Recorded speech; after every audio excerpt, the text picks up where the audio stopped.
World News in 5. News and developments making headlines around the world in 5 minutes. World News in 5. Here on Radyo Pilipinas Worldwide. Good day.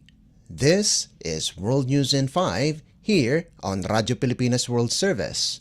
After weeks of deadly protest, Bangladeshi Prime Minister Sheikh Hasina was forced to resign and had fled to India, ending the world's longest-serving female head of government's 15-year rule.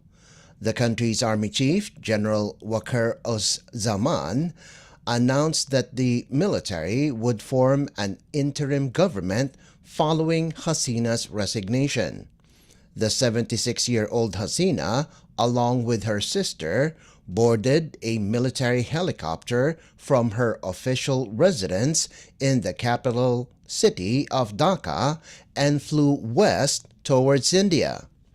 Student-led protests, which started in early July and has claimed at least 300 lives, were prompted by a quota system that gives priority to family members of veterans who fought during Bangladesh's War of Independence in 1971 against Pakistan to hold 30% of government jobs, as well as giving preference to the Prime Minister's party, the Awami League.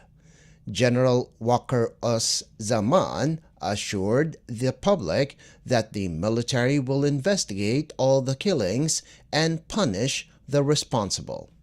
World News in 5. Here on Radyo Pilipinas Worldwide.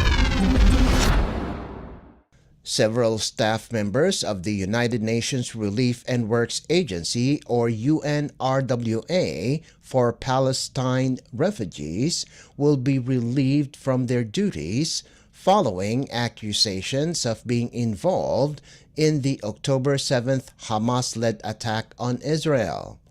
After completing its investigation, UN Deputy Spokesperson Farhan Haq said 9 male staff members will be terminated from their posts.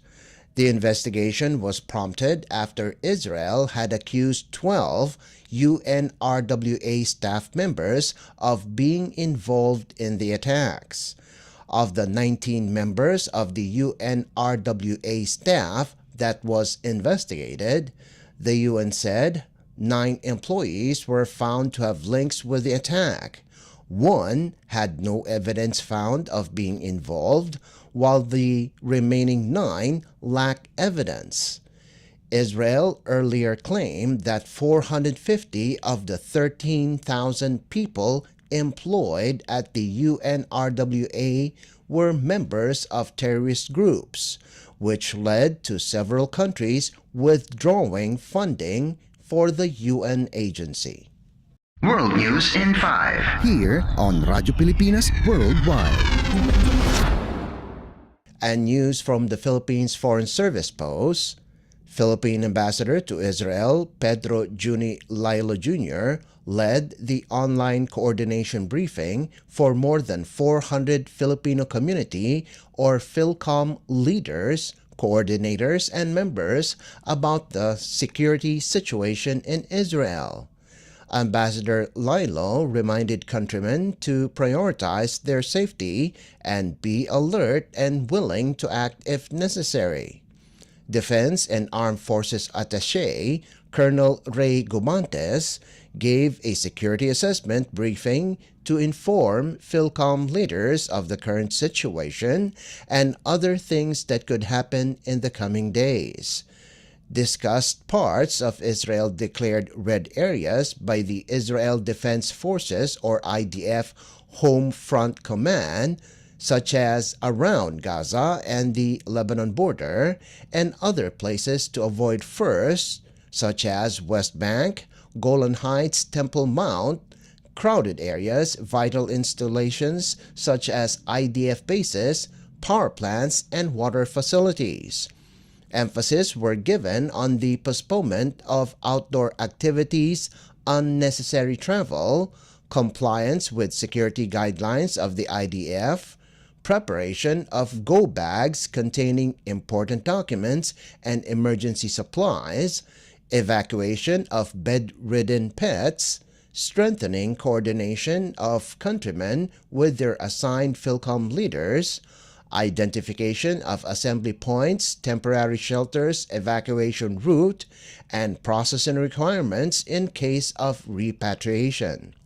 All compatriots in Israel are requested to follow and monitor the embassy's Facebook page for safety advisories and other important announcements to be made regarding the security situation in Israel.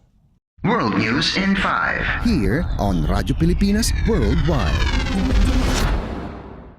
And that concludes today's edition of World News in 5. For Radyo Pilipinas World Service, this is Leo Magpayo. Good day. World News in 5. News and developments making headlines around the world in 5 minutes. World News in 5. Here on Radyo Pilipinas Worldwide.